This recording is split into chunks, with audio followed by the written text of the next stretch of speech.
Tenny. We had some technical difficulties for the first time on the podcast history. Luckily for us, it was only 2 minutes in, so only that awesome intro was cut out. But dude, thank you for coming in to Easy Talk. I appreciate it. Happy to be here. Thanks. We were just talking about you were speaking with an individual who essentially watches like many podcasts on wrestling, and I'm talking about folk style wrestling, like Olympic style wrestling. And he was kind of telling you that you talking about wrestling has just intrigued him more than some of the podcasts that he listens to, and that it's getting you to think about doing a podcast. Yeah, it's kind of funny that I'm here because I didn't know you had a podcast, and ran into somebody yesterday and said, I was talking about a fight that I photographed of yours, and he told me you did a podcast, and I couldn't remember the name of it, so I reached out to you today, and I'm like, what's the name of it? Because I'm looking for it, and I can't find it. And you told me, and then you're like, all of a sudden I'm here, and I'm like, there's a subtle story about marketing to be said here, and I need to do a better job doing it. In your defense, man, when I originally thought of this, I always knew I wanted to do a podcast because I was having conversations with like a slew of people, right? And I thought to myself, this conversation was so, I don't want to say the word good, but like it was like valuable to me. Like I either learned something or they parted with me some sort of wisdom. I thought to myself, like, why don't we just take this conversation that we were having at a steakhouse or at a bar or at a coffee shop or whatever and just do it ourselves, like in front of cameras. The first thing I'll say is it was a lot more work than I thought it would be, but I'm glad I did it. Yeah. But I also would recommend everybody does it because I truly believe that, I don't know if it's the advancement of technology, but I'm noticing that more and more people are watching, consuming, and listening to podcasts, and less people are reading books. And that's an inverse relationship I don't necessarily like, but you want to also follow the trends of the market. So it's like, I think there's a place for both, first and foremost. I think read books, guys. Don't be illiterate. But I do think that there are a lot of great podcasts out there that offer like a lot of value for like educational, if you're trying to keep up with sports, market, science, technology, politics. I mean, if you go out there, there's an industry for it, right? So yeah, I would say do it. Well, and the guy that told me, he's an important part of my story, and I kind of think, I feel like I can't get through my story without circling around to him. So I kind of think that he's an Olympic photographer, shot the last 4 Olympics, and the man has been incredibly nice to me and has encouraged me every step of my journey, which is a pretty short journey. But so I'm sure he'll get brought back up for our time's over. Well, that's actually something you do is that's how I met you, right? Mm-hmm. But correct me if I'm wrong. We met because was it one of my fights where you were taking photos, but you weren't taking photos of me. You were taking photos of Jesse Martinelli, right? Martinelli. And so Jesse, he was a coach at Durwood Wrestling Academy with Marcus Hayne, Mizzou Big 10, Big 12, Big 10 champ, whichever it was at the time. Loved both of those guys. Jesse's kind of a quiet guy, but he was always getting after it. And he just asked me, told me he was shooting, and I'm like, dude, I want to do it. He's like, all right, come along. And you fought that time, and I got some great shots of you. You had. Guy, you kicked the guy and he caught your leg, and then all of a sudden while he's holding your leg, you just start punching his face and he drops to the ground, and I'm just like, it looked like you were in trouble, but you weren't. You just and it was a beautiful match, and so you were like the first guy that I reached out to asking if you had any interest as I was sharing my photos, and you're like, dude, yeah, and it was really cool. So I was thankful that that you were interested in my photos, and but it was a really great experience. It was my first MMA experience live. Any MMA that I'd seen before had just been on TV or usually at a sports bar or something like that. So it was incredible up against the cage. It was really. Does it add like a little bit more emphasis on like the actual sport when you watch it live? Because I always tell people, if you watch MMA on TV, it can be visceral, right? You can hear some of the shots and everything, but when you watch it live, and I mean, you can hear the smack of every jab, every kick, everything. You're like, oh, I forget that this is like a shin bone hitting this guy's abdomen. Like, this is not, I always say in fighting, there's no such thing as blocking. Like, if you block a shot, you didn't block a shot. I now kicked your shoulder, I kicked your arm, or I punched your hand. Like, there's no such thing as blocking. Well, it's really funny because, I still, while I'm there and up against the fence, I'm still not watching it like everybody else up against the fence. And what I have found about my photography journey is that people have different interests and things that fascinate them. things that don't fascinate me. But what's really, really interesting is when I start photographing things, I become fascinated of things that I was never fascinated about before. MMA, I wouldn't say that I wasn't interested in it because I really loved watching it. But like my dad used to wake me up to look at birds out in the front. I'm like, Dad, I don't want to get up and look at birds. But now when I take pictures of birds, I'm just like, this is what my dad saw, and I'm like, I wish I could just show him my pictures. He passed away 10 years ago, and I miss him. But I would just love for him to see some of the pictures that I've taken of birds, and all this. But horses, the first time I photographed a horse, I'm just like, oh my God, that's what people see. And then seeing the fight and seeing the moments, and then coming back and looking at the still images that I captured in these fights just fascinated me and made me love it and made me want to be bigger part of it. And it was just a matter of time, just that's the only reason that I'm not out at all of them, is just because where do I spend my time, and where am I being asked to be, and still trying to discover my own journey in this world, because it's not yet my full-time gig, but I'm super Trying close. for it. I'm super close. Nice, very dude. close. I love that. Yeah. So and it's pretty crazy to be 50 years old and chasing my dream for No, it's the not. first time. Well, it feels like what happened to me the last 20 years? I wasn't chasing any dreams. I was having fun being a dad and trying to be a great dad, being a great husband, and then really my whole story started during COVID. I've always been the guy that took pictures and printed them and stuff like that, but I didn't have like a great camera. During COVID, usually during COVID, 3 nights a week I was in a wrestling room coaching. Really, I was just a dad saying, "Hey, coach, fix this," because I don't know what they're doing wrong, and because I didn't wrestle, But when my little one asked me, "Dad, today's the last day to sign up for wrestling. Can I wrestle?" And I'm like, "Sure." And that question changed the trajectory of my life bigger than any question in the world, because I am now such a fan of wrestling. But I was either driving a group of kids up to Moscow Mills for Perler practice, or driving out to Hillsboro for thoroughbred practice, or I served at church on Wednesday nights for the youth group. So every night I had something going on, and then COVID came, and I got nothing to do. And then the season, they're like, "We are going to play the season. We're still going to compete, but no parents are allowed." So I had a son that ran cross country outdoors. No parents were allowed in cross country, even though 2 parents were allowed in West County to go to the football games. Two parents per football player, 2 parents per cheerleader, 2 parents per band member. But Brother, we are going to look back at COVID and go, what the hell were we thinking? But COVID changed my life, man. COVID gave me a dream. And I was miserable during COVID. Like watching my kids learn from a computer screen and be shamed for gathering with their friends if they chose to do it. I mean, it broke my heart. How old were your kids during this? So they would have been, so one was in college, one was a junior, and one was 8th grade. Okay, so a kind of a spectrum there, like Yeah, about to get into high school, in high school, and then already post high school. Very important years, and years that I had very fond memories of as a kid, and so watching them, just be sad with the lack of access to their friends was heartbreaking. But then whenever they said no parents allowed, and they said it before, at the beginning of fall sports, but my heart went to wrestling, because I had never missed, two sons wrestling. My daughter wrestled her senior year only. That was the first year of girls sanctioned wrestling, and I had never missed a match. I was even speeding back and forth between schools at times, between my daughter and my son. There were 2 different Wentzville high schools, and I'm going back and forth and not missing them. Sometimes I would just catch the tail end of one, but I would turn around and go back, and so I was never missing them. And so when they said no parents, it was during cross country season.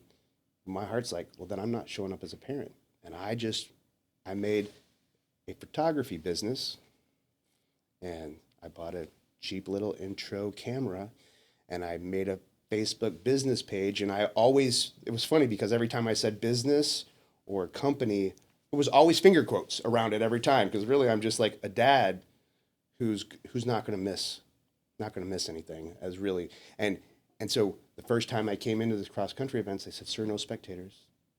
And I had already made up a lanyard that said St. Louis Sports Photography, Durwood, Tenny. When they said, "Sir, no spectators," I'm like, "I'm not here to spectate. St. Louis Sports Photography sent me to cover the event for the parents that can't be here." And they're like, "Wow, that's cool." And I'm like, "Thank you." And I took pictures, and I was waiting for other West County entitled parents to get in, because I feel like I'm like one of the least entitled people. I just always felt like, I'm just a dude who ended up in West County because that's where my wife wanted my kids to go to school. And For those who don't know, West County is the more affluent section, I would say, of St. Louis in the metropolitan area. Yeah, I that's fair to say. And but nobody else was getting in. So I instantly bought one of those attachments to go on top of my camera so I could stream from my phone live feeds to the people that weren't making it in there. And this year of sports, it was a tainted year for these kids. No one was cheering them on other than their coaches and their teammates. There was a kid that transferred from Chicago. His name is Joel Milan. He's a Tiger wrestler now at Mizzou.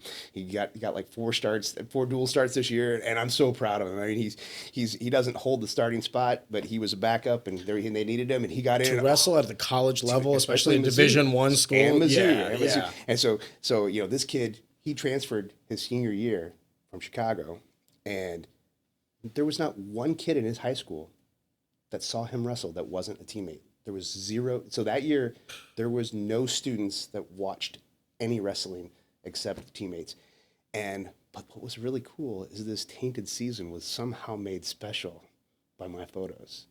And it was really, really cool because, these were photos that these kids would have never had. The coaches are like, "Man, I got like 3 pictures of me wrestling whenever I was, and if you were lucky. Right. And then this kid had buddies that he'd been wrestling with since Little League in Chicago, and they're all following me and sharing my photos and stuff like that. And they're jealous. They're like, and I think their season got canceled in Illinois. I think Illinois didn't have wrestling at all. I don't think so, or they postponed it. I don't think they were wrestling at the same time that we were wrestling. The ramifications, not just educationally, but like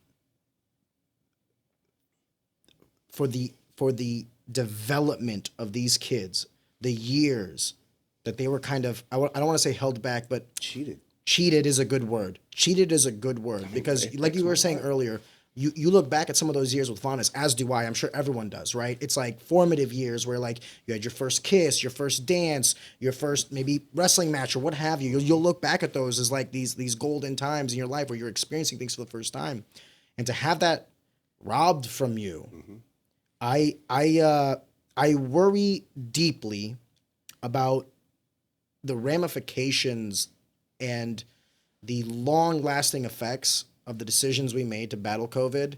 And I hope, they always say that those that don't know their history are doomed to repeat it. I genuinely hope this is a lesson that we learn and we never repeat the same mistake. Yeah. But to bring it back full circle, I'm sure these kids in this weird time of not being able to socialize and not be able to be with their friends, when they see these photographs of their friends and of themselves, I'm sure they feel like gods, like they're special, that like, oh my gosh. And it's, even though I'm being kind of secluded, I'm also being, thrust into social media, the internet, and everyone can see me, while simultaneously no one can see me. What's really cool about this situation that I never thought about, kids walk around, they're like, look at me, look at me, look at me, taking pictures and sharing those pictures. And it's a way that they actually somehow in their way connect. It doesn't feel like connection to me, that didn't have that, but they are still,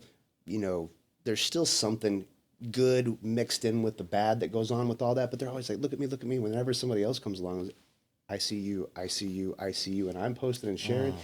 It's a different thing. And I've had so many coaches, not just, at my kid's school, but that, CBC coach, he was wrestled at Mizzou too. And he's just like, these pictures mean more to these kids than you ever can imagine. And it's just like, it's fun.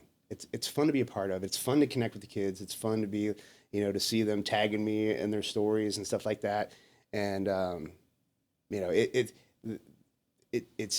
it was really fun that year to make that tainted year special in a way that it would have never been special. And in some ways, the memory of the season, I have a feeling that it will still be good because of my pictures. Like they won't look back at it and feel cheated, even though they were cheated a little bit.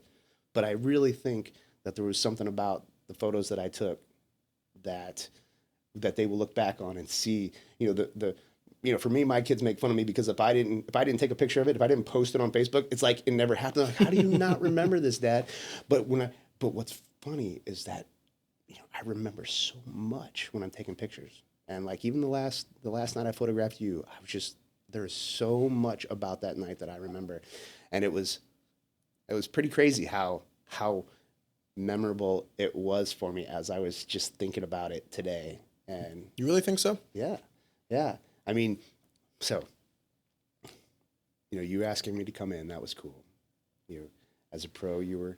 When you took the pictures of me, just so for context, Yeah. you were actually at, it was a fight I had Justin King. You were there to take photos of Jesse Martinelli. However, you also took photos of me and then tagged me, and then you were like, hey, like, this is your, and I remember I came home, and what's funny is I'm used to being like my fights being videotaped. Like I think there's like 10 of them on YouTube, but I'm not used to like the live action from the ground looking up. I'm always used to from the perch looking down. And it's funny how angles can kind of change because when you're looking down on someone, it always made me feel small. But with your photos, it was looking up, and I thought to myself, like, dude, I look like a fucking animal. Like, look at me, you know what I mean? And I reached out to you. I was like, hey, man, like, do you mind if I, like, purchase some of these from you? And you were like, sure, dude. Like, I'm used to people just taking them. So, Well, and it was funny because, like, I think, was it Jesse Finney? Is he the Shamrock FC. So if he were to ask me to take over, to shoot take over the perch, I'm like, no, I don't want it. And even if people are like, I'll pay you, and I'm like, dude, you want to pay me to shoot down low, and let me take that spot because I don't want the perch photos ever, I mean, there is every once in a while you can get a photo that looks pretty amazing that you would have never gotten from down below, but for me, what's really cool is I'm shooting from the lowest vantage point possible, and I'm not having to be prone like I will in a wrestling tournament. Sometimes I'll be on my belly getting that camera as low as I can because it is so epic, and it's really what I love. It's how I see you anyway. Like I see you as huge. I see you as just when I see you fighting up there, you just look like a beast. And so when you see that picture and you see yourself looking like a beast because I shot from, I'm like, I'm shooting from that low because I want to get you like I see you. And whenever I see the perch stuff, I'm just like, and so if he ever asked me, I would turn it down unless he gave me a spot, unless he asked me to shoot from where I shot. this is the first time you and we've had conversations before, especially like I've seen you in person, obviously. We've had conversations over social media and messaging and all this stuff. This is the first time I've actually ever talked to you about photography. And I got to say, this is why I prefer to do podcasts in-house, because it's all the nonverbals. I can sense the passion that you have about photography. And it's not a passion that I've ever had, but it's one of those things where when you see someone who loves something, you kind of, through osmosis, you start loving it too. Like, yeah, I mean, to the point that you were making, like when you caught those stills, I don't know what it is about photography in general, because I'm not an artistic guy. I can't play an instrument. I can't, if you asked me to draw, I'd be horrible, right? But I've always loved art, whether it was music, whether it was actual physically like paintings, drawings or whatever, and photography as well, because it's like you're capturing a moment where I will forget this. There was a photo you took of me the very next fight with Austin Bashi. I still have, one day I will show my father, because I haven't shown him yet, but it was the one where like like my dad's embracing me and you took it. And I mean, I'm just covered in blood. I'm cut up and my dad's giving me a kiss on the forehead and you caught that one. And I remember thinking to myself, this in 15 years and 10 years, when I give it to him, will make him cry. I know it will, because it was such a powerful moment. It's a beautiful photo. I'm getting goosebumps right now. And actually, I can tell that from a podcaster, this is your art, dude. And one of the things I love about Goosebumps, and whenever I look at one of my own pictures and I give myself goosebumps, that's pretty darn cool. But like, it's one of the things I love about art. I almost named my company Chasing Goosebumps because I love like this visceral response from your body that you did not control. You did not try to, I didn't want to have goosebumps. I just experienced something and I got them. And whenever you're talking about that photo, which is a very, I mean, I texted you this morning, and that was a moment that was a very like, and it's, I'm not even sure if you remember how that embrace happened, like how you felt the moment before he hugged you. But I remember. I remember how you felt. You apologized to him. Yeah. Because, you know, it's you apologized to him because it was almost as if you thought you let him down. I did. And his response was just magnificent. He was so proud of you, and he kissed you and hugged you. It was such a cool moment. And I'm sitting behind my camera just like, don't cry among all these alpha males back here. The whole experience being back there. When I got there that night, we were in this back hallway with these stacked chairs that were just overflow chairs.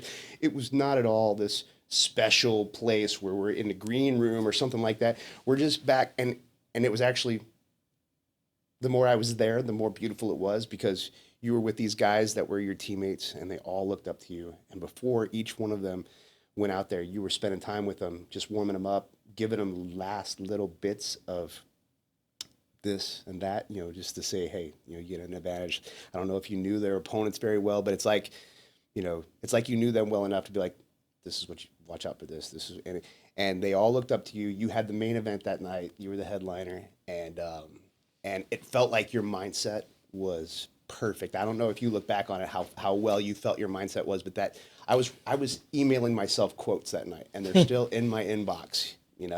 That because I was. Once I photograph somebody, I call you mine. So you are one of my fighters now because I photographed you, not because you paid for me, but because I photographed you and we connected afterwards. And so forever, whenever you're a famous podcaster, he's mine. And it's only because like I photographed you and we connected over my photos. And it's just like when I talk about Joel Mylan up in Mizzou, he's one of my wrestlers. And I'm so proud of him, even though his 4 dual starts, he didn't win one yet, but he's battling.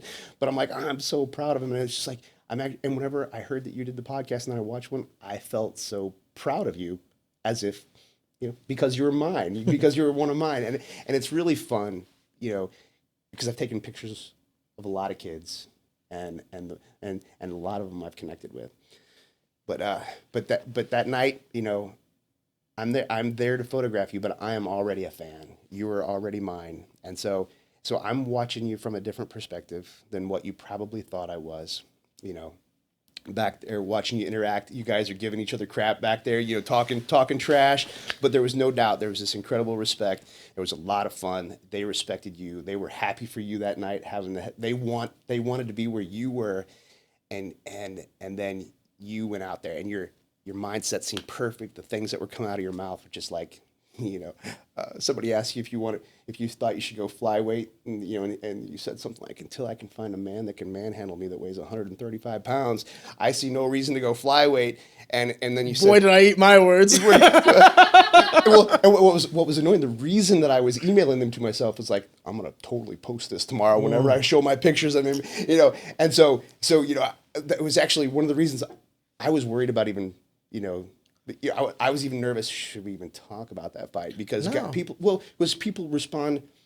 There's something about, you find a lot of people find value in themselves on their successes because of the respect that they feel from other people, and and being vulnerable about their losses and the things that have taught them the most is it's a mature thing, and so people who haven't matured yet, a lot of times they don't want to talk about their losses. They can't handle a joke about losses, or they don't, it's just like, I don't want to bring that up in front of other people, and you're just like, dude, I'm an open book. We can talk about whatever.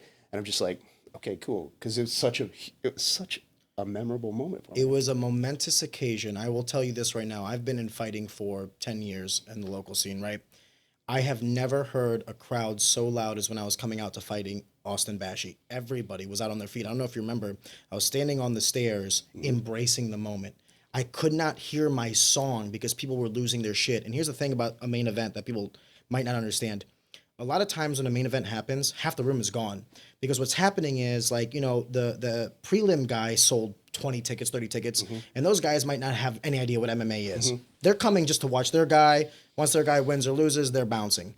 That place was fucking packed for my fight. And I knew it was because it was a cumulative effort of my body of work. It was the culmination of my fighting acumen for that moment. And it just so happened that I was going up against a phenom. And I'll tell you what, man, I don't know if I've ever talked about this to anyone other than my wife. When I found out she was pregnant, it changed the paradigm of my life because fighting is such a selfish sport. And I thought to myself, well, now I need to really turn it on, because if I'm going to spend the time to train, to fight and all these other things, it has to be for something. And if I can't make this something, then I need to get out, because now I have more on the line than just myself. When you're 25, 24, 23, single guy, I was living in an apartment by myself. All I did was work, train.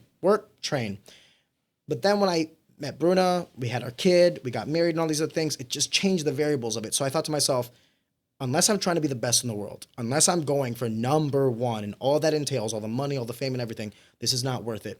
And I told myself that I would go until I found a man that would essentially kill that dream for me.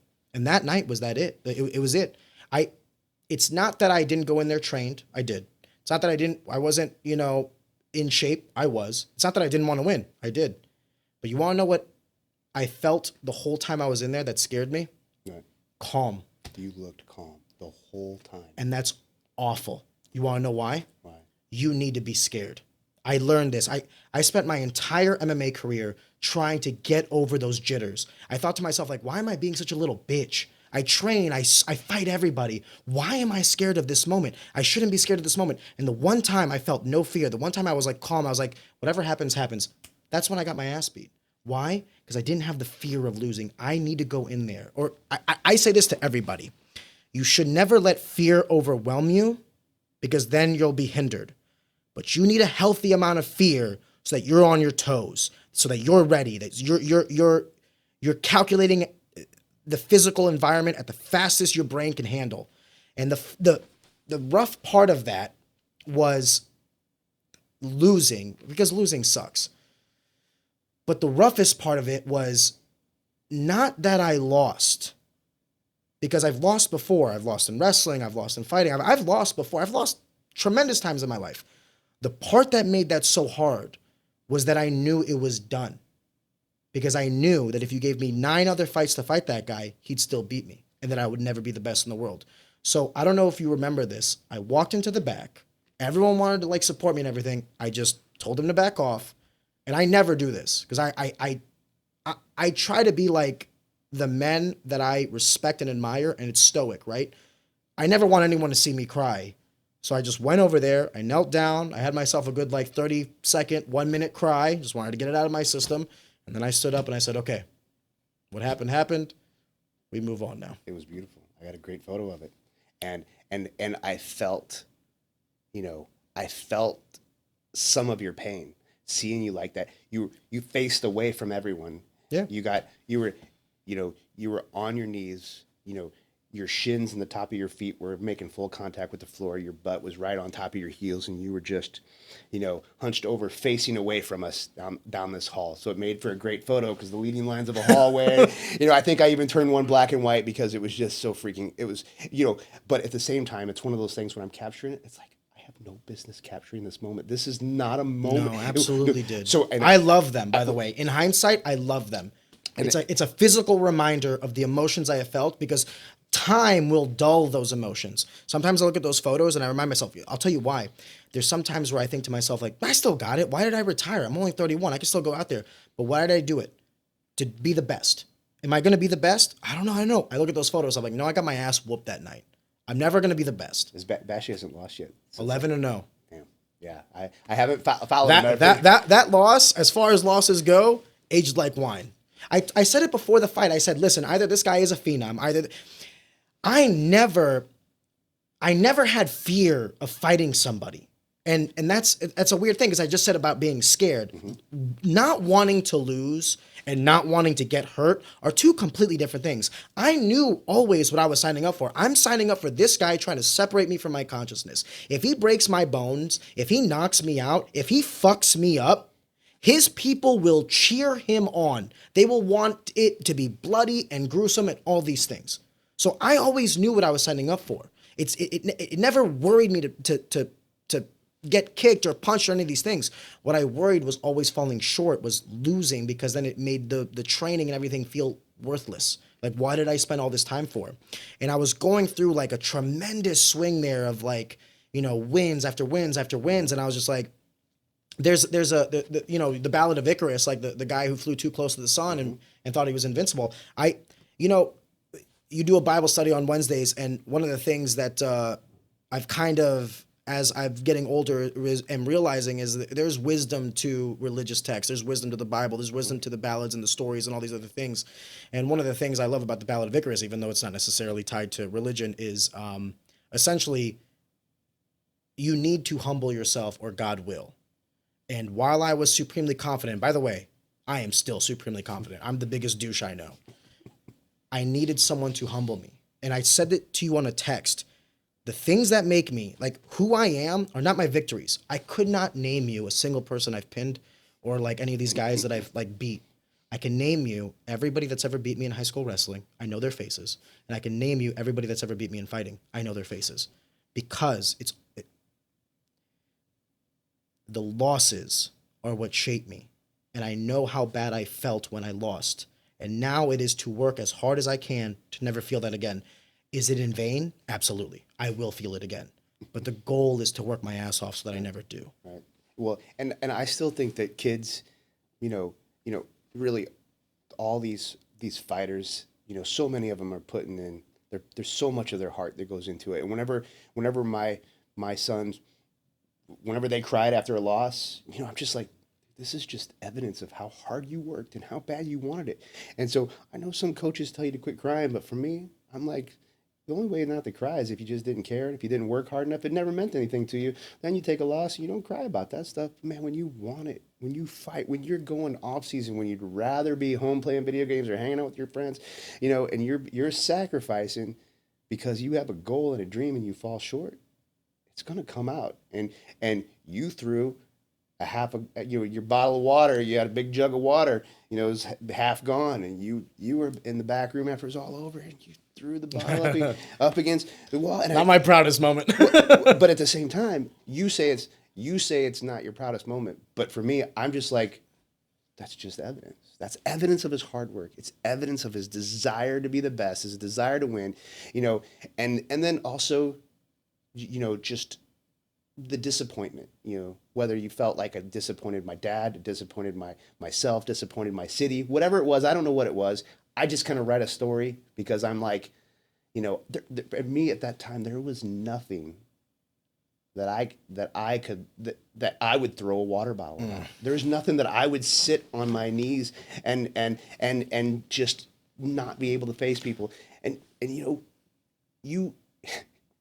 you would not allow the doctor to give you anesthesia before he stitched you up because you said you didn't deserve anesthesia after that fight. And I watched your pregnant wife roll her eyes like, oh my God. And it was awesome. And it wasn't because it was an awesome way to behave. It was just so, you broke your own heart in a way, or somebody else broke your heart. However it is, it was your night. You were headlining. We didn't know this kid. We knew he was good, but even you... I knew he was good. And you said, he's beat a lot of guys, but he ain't beat me. I texted that to myself that night too.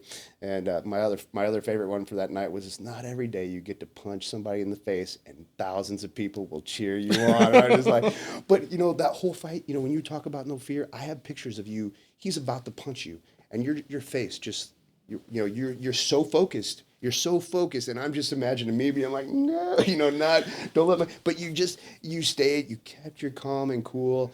And I was so impressed, even in your defeat, just that your composure. I'm wiping your blood off of my camera lens after I took like 10 or 12 awesome photos with the big blood stain right in the middle of it, which was super It'd be like cool. that sometimes. Super. It wasn't for me. That was my first time with blood splatter on me in any event, you know, other than my own blood. So not only did I get your blood splatter on me, but it's on my camera lens, and I'm like, it's kind of cool, but I probably should clean it off, and so, you know, but it was like, you're still my guy, right? I already told you that once I photograph you, you're my guy. So my guy's losing. And, you know, and I, you know, before that, I couldn't wait to celebrate your victory with my awesome photos and your awesome quotes and just sharing the whole story. And then what was interesting is that after a loss, it's like, it's no longer my story to share because you're my guy. And so this is your story. But what's super cool, fast forward, and now we're sharing that story together. And it's like, I don't know, it's getting goosebumps again. You know, just it's super cool. You have done an excellent job of bringing me back to that moment. And I didn't realize how much I was trying to suppress it because it's never something that escapes me. I did let everybody down. You say that's how I felt, but you have to understand, I did. I let down the city. I let down everybody. And I don't say that as like a, how can I word this properly? When you are a winner, there is responsibility with you. If you're a podcaster, you have responsibility. If you're in a position where the things that you say or the things that you do are being watched, you now have a responsibility. Because when I was a little kid, I used to watch people and they had a responsibility to teach me the proper way to walk this world and how to talk and how to interact and all these other things. So when I had that position, I never lost respect for the responsibility that I had. That's why it hurt so bad. Not because I lost. You're going to lose. Not because I got beat up. You're going to get beat up. Not the blood, nothing. The thing that sucked the most was that I knew it was over because I wasn't going to be the best in the world and that everybody there was there to support me, and now they have to eat their words. It was not my loss. It was everyone else's loss that hurt me. I get it. I can't stress this enough. I love that I did wrestling and that I fought. I wouldn't change it for a thing in the world. And I failed at both. I was never a state champion. I was never the best in the world in MMA. But I love the lessons that I learned in training, in meeting the people that I met, and in shaping not just my body, but also my mental. Wrestling, in my opinion, outside of like military service, is probably the greatest thing for young men and young women. It'll shape you and sharpen you to the best of your abilities. Everything else in life will be easy once you've wrestled. That being said, I also then got into the sport of MMA, which comes with its own traumas and its own, you know, tribulations and all this stuff. I'm glad I did it. But it's also not lost on me the correlation between once I dropped fighting, the absolute exponential growth in my life.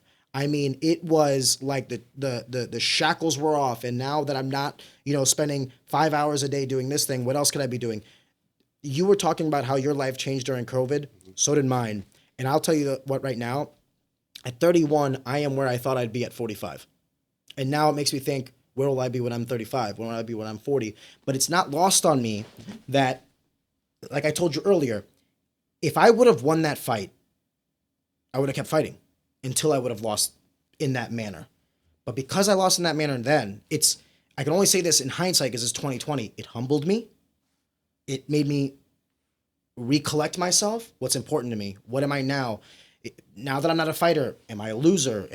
What am I if I'm not all of this stuff that I poured so much time into?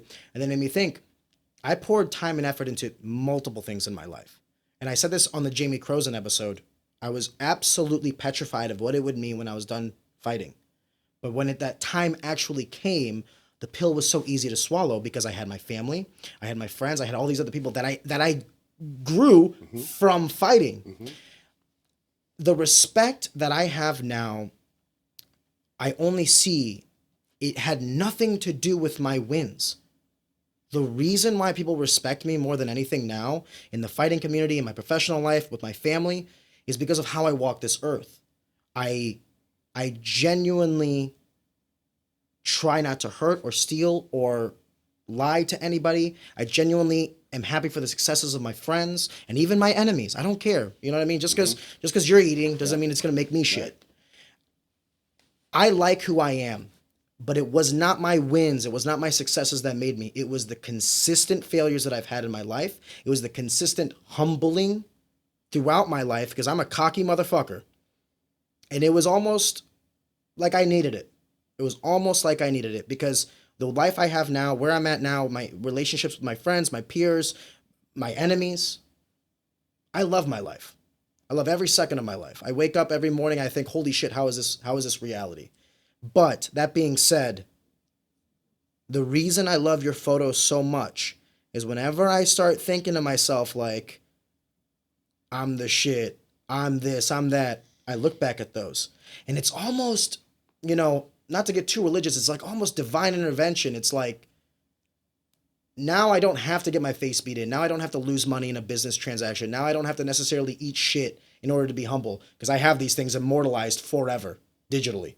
Whenever I think too much of myself, I go, ooh, let me look back when I got my ass whooped and I'm covered in my own blood and they're stitching me up and all this other stuff. And I look at those photos completely different from how you look at them, but I still love them. Does that make sense? Totally. And really just, it's funny because listening to, the photos meant a lot to me. It was a really cool moment and it was a really special experience.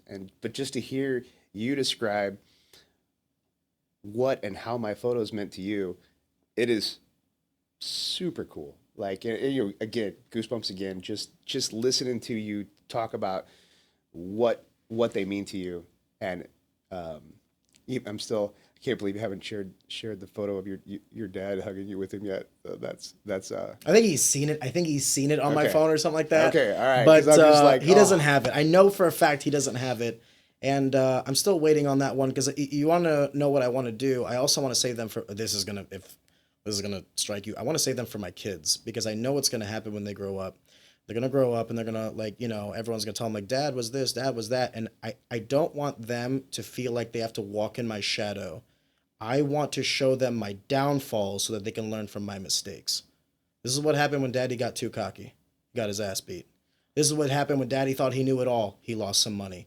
If I can teach them the lessons I learned, then maybe they don't have to learn the same lessons the way I did. Well, and what's beautiful is that in those photos, there is some truth on both sides of the coin that a dad would like their kids to know. Because some of those photos, just like your dad was a badass. Your dad was a beast, and this was your dad right here. Because you asked me if I remember you at the top of the steps, when you were getting introduced. Oh, I got the pictures with your arms up in the air, and then the one where you're squatting down, just kind of looking down, and you were just soaking it all in. And there was a couple times where the different color lights were hitting one side of your body that just made these really cool photos, And so I remember that, and I also remembered, I remember the way that you behaved afterwards that you now just said that wasn't your best time. But at the same time, that same night, just minutes later, you were getting stitched up with anesthesia. Austin Bashy came back because he wanted to make sure I was okay.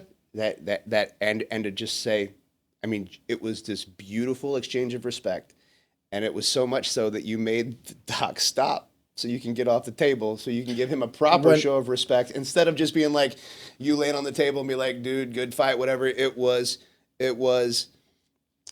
such an incredible, it was just perfect sportsmanship on both sides, just such respect. And so even just minutes after, which I thought your behavior was totally understandable and I got it and it was raw and I just felt the things that you maybe feel like you're not proud of.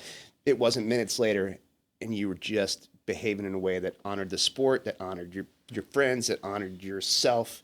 And it was really cool to see that too. And I'm glad I wasn't in a hurry to take off. I'm glad I hung around just to make sure that I got the shots and just to experience the I have no ill will on anyone. Like, I have no ill will towards anyone on this planet. And at the end of the day, fighting is a dog-eat-dog sport. And if it's me or him, like, if I knock Austin Bashy out, my people cheer. And if he knocks me out, they cheer. And there's a beauty to that because it's not, there's no, I don't have to dislike somebody to fight them. I don't have to dislike somebody to compete against them. But you said that I made them hold off on stitching me, or like I think they were in like the middle of stitching me, and then Austin came over to shake my hand, and my dad raised me that whenever you shake someone's hand, you get up. So I'm not gonna do it like laying down. But you had the best excuse to not.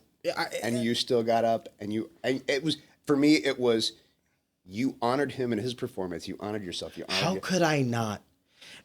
Durwood, I gotta be honest with you. I was the shit. I have no delusions of grandeur. I was a motherfucker. If it wasn't for Austin Bashy, sky's the limit.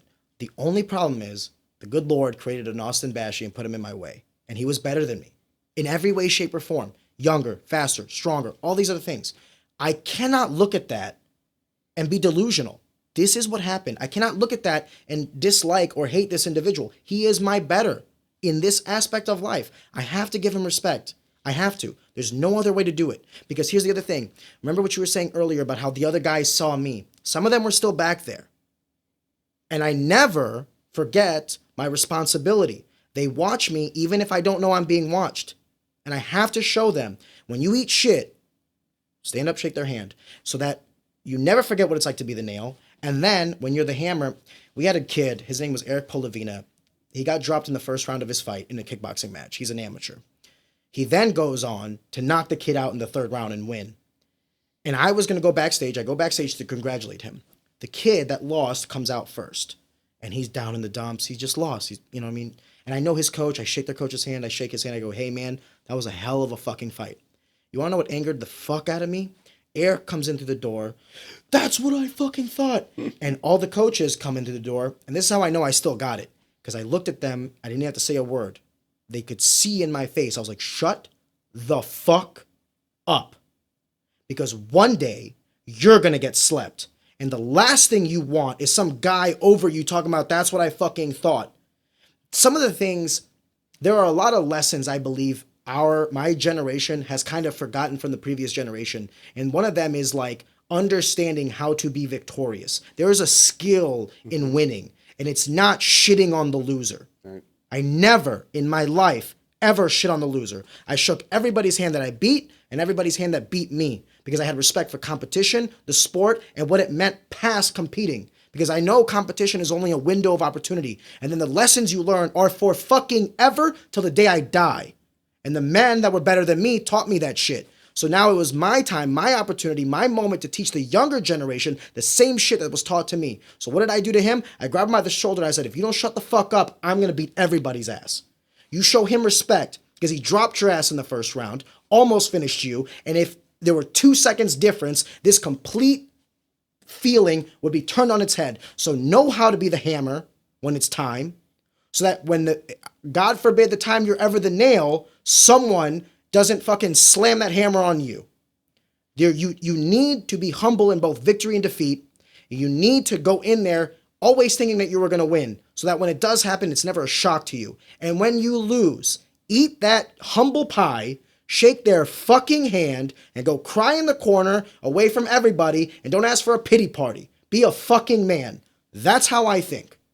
Well, but you also, Ooh. yeah, no kidding, right? But you also have a dad that doesn't need you to win for him to love you unconditionally. And I got to witness it. And I think that I had a dad that told me he was proud of me. Forget how much he told me he was proud of me. Told me he was proud of me all the time. And, there's not too many people who've told me they're proud of me since he's passed away. There's a couple. And I'm grateful for that. I have a couple people that every once in a while will be like, my kids will tell me, Dad, I'm proud of you every now and then. Shooting the Olympic trials, shooting world championships in Serbia last year, after just 4 years ago, starting Dude, you've been crushing it. Yeah. And so, when I got these big goals. And you're also very humble about it, if I may. Thank you. Considering you've only done this 4 years ago, dude, insanity. In the best way. Insanity in the best way. And it's just, I'm chasing my own dream. And, I told you that I almost named my photography company Chasing Goosebumps. I changed it to Chasing Greatness. And I'm glad I did. And it's fun because it means something to different people. Because whenever, for me, it means I'm chasing great photos. But, it's a very easy stretch to look like I'm just chasing after great wrestlers or chasing after great performers. And And there's some truth in that, but that's not why it's chasing greatness. I was chasing my great photos. But what's so fun, especially for high school kids and a lot of college kids, but even some of these senior athletes, it's pretty crazy to see who has messaged me, and said, "Hey, you got any more photos of me?" And I'm just like, and it's just like all of us crave it to some degree. And it was pretty amazing to see world medalists who still reached out and said, "Hey, do you have any more photos of me?" I'm surprised it wasn't all of them. Well, and I think that there is this, when you meet somebody who's,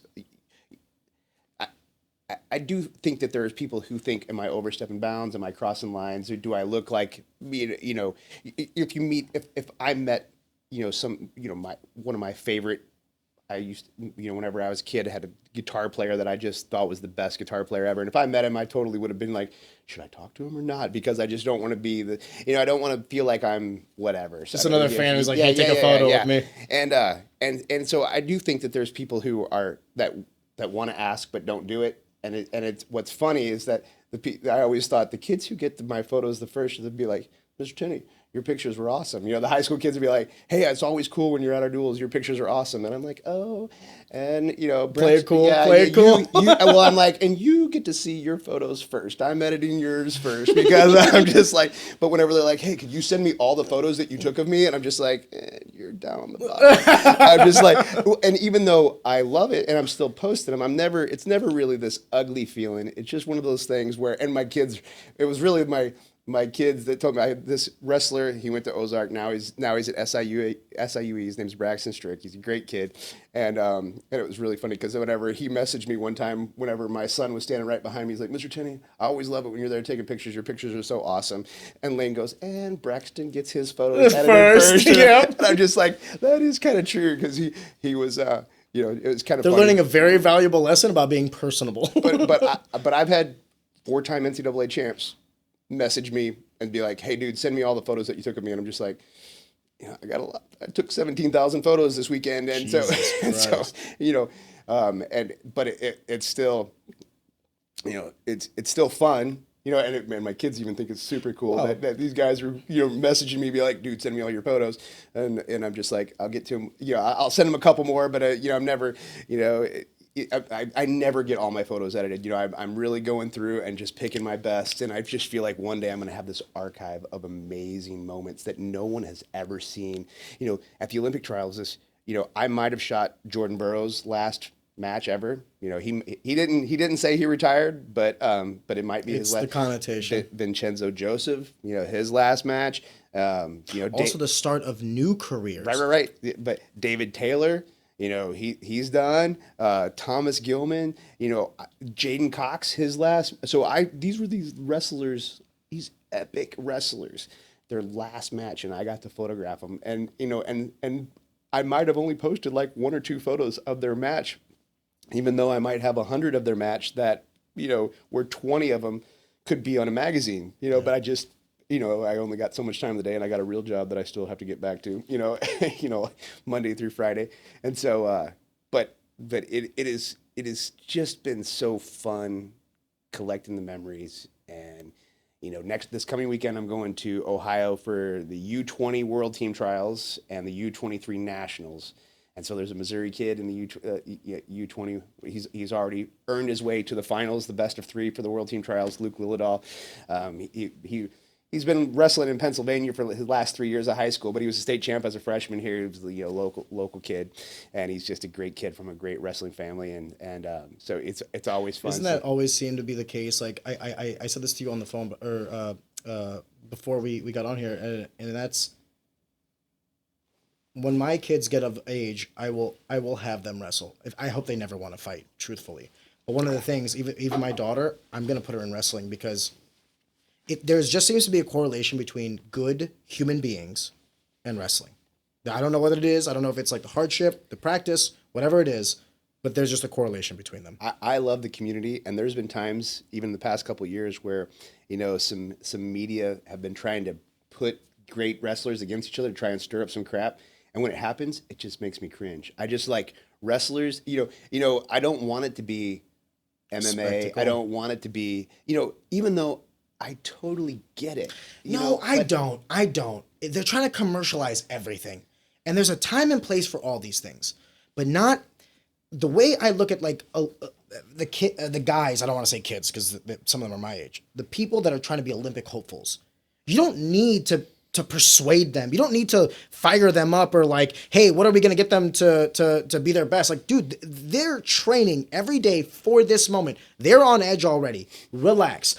That is, in my opinion, the Olympics is beautiful, not because of the, country versus country or anything. It's beautiful because you're kind of eliminating a lot of the commercialization of it. Like, I understand there's sponsorships and all this sort of stuff. I get that. That's usually reserved for after the fact, right? It's like the gold medalist. No one wants to sponsor the bronze guy. They want to do gold, right? But what I'm trying to say is up until that point, it is the rawest form of competition. And I don't even care if I'm watching, swimming or basketball or whatever the sport is. I know that these people, their lives are their sport or this sport. And it's like the same way you look at photography, the same way I looked at fighting. They look at this individual act of competition as like the cumulative life experience. They're pulling everything they've had on however many years on this planet they've had. And this is their moment. And I kind of want it to just be pure.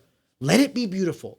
Ben Lawler and the Tom James family will ensure that whether you're purchasing your first custom fit suit or your 50th, the process is unrivaled.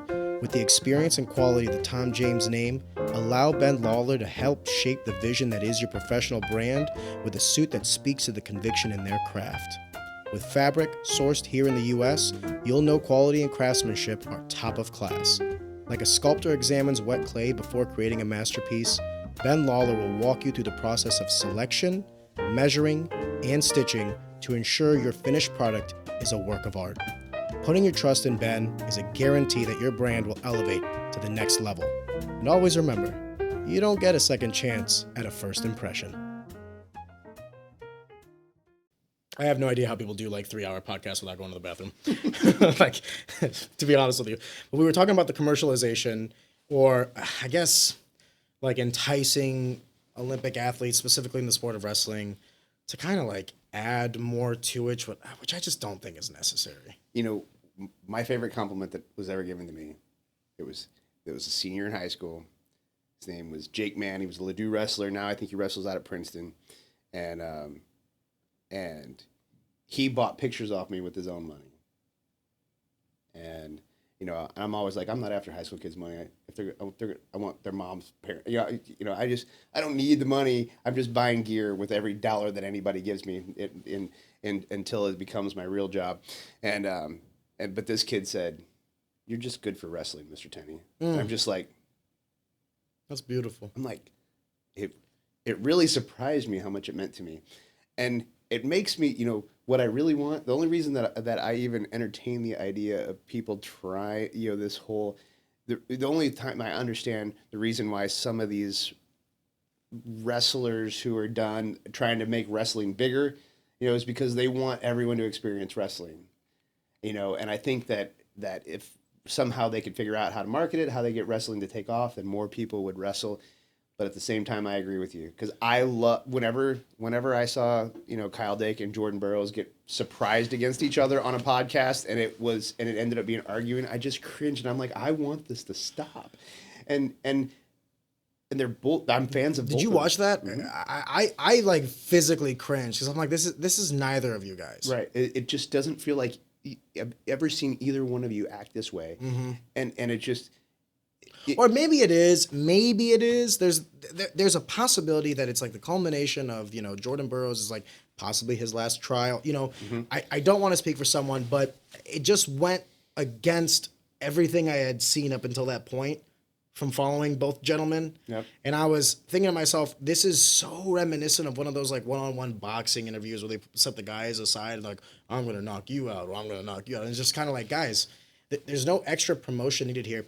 To your point about growing wrestling, you want to know what I think grows wrestling?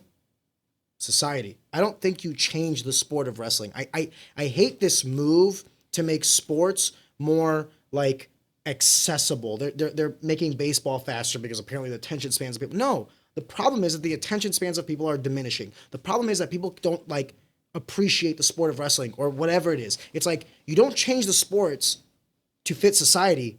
Society should be a reflection into your sport. So it's like if, and that's easy for me to say because I'm not the businessman behind all this, but like my 2 cents are, I don't think you need to change the sport of wrestling. The sport of wrestling is maybe the most pure, beautiful thing I've ever experienced in my life. And I would hate to see it go down some of the similar paths I've seen.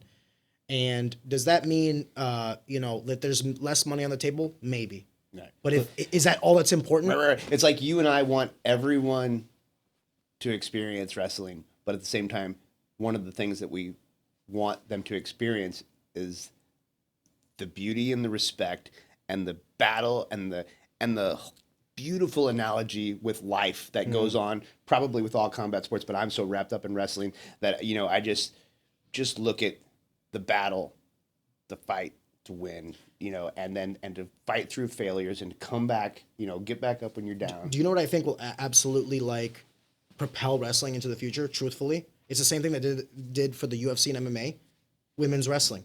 The fact that they finally separated at the high school levels is beautiful to me. The fact that you have so many young women that you can fill out in the state of Missouri, we have 2 classes at the high school level because there's enough women that want to do it. When I was in high school, you were lucky. Shout out to Randy Belts from St. Clair, way back in the day. She was the only woman that I knew wrestled and then lost to a 4-time state champion, Justin Van Hoos from Kirksville, ended up getting 3rd. Shout out to you, Randy Belts, because I am 31 years old, and I remember when I saw you when I was 16, and I still remember you. That's the kind of impression that young lady put on me. But what I will also say is the fact that wrestling has been able to branch out, MMA and wrestling, and I don't mean to sound sexist when I say this, are the only sports where I can personally watch women compete and feel the same emotion as I do the men. It's the only sport. I don't watch the WNBA like I do the NBA. I don't even know if there's women's football. If there is, I'm so sorry, ladies. You know what I mean? But women's wrestling, I think, when the NCAA understands that they have a fucking powerhouse on their hands and they can utilize it, the fact that you don't have women's wrestling being pushed and sponsored and promoted as much as you do male wrestling, which the reason I think it's so entertaining is because it's still the technical aspect of it. Yes, they're absolute physical specimens, both the women and the men. But the beauty of it is the same double leg that works for a man works for a woman. The same single leg, sit out, stand up, what have you. It's all universal. And the women keep getting better and better. Yes. We've gotten through a full cycle now. We've finished 5 years of wrestling. These girls are wrestling year round now. Whenever. I think I told you before we started, my daughter wrestled her senior year, That was the first year that the state of Missouri had it. Yeah, that was the first year that Missouri sanctioned girls wrestling. That year, there was a freshman named Faith Cole, and she went on to win undefeated 4-time, state champ, competed nationally, won Fargo, And Can I just say for the record how insanely difficult that is?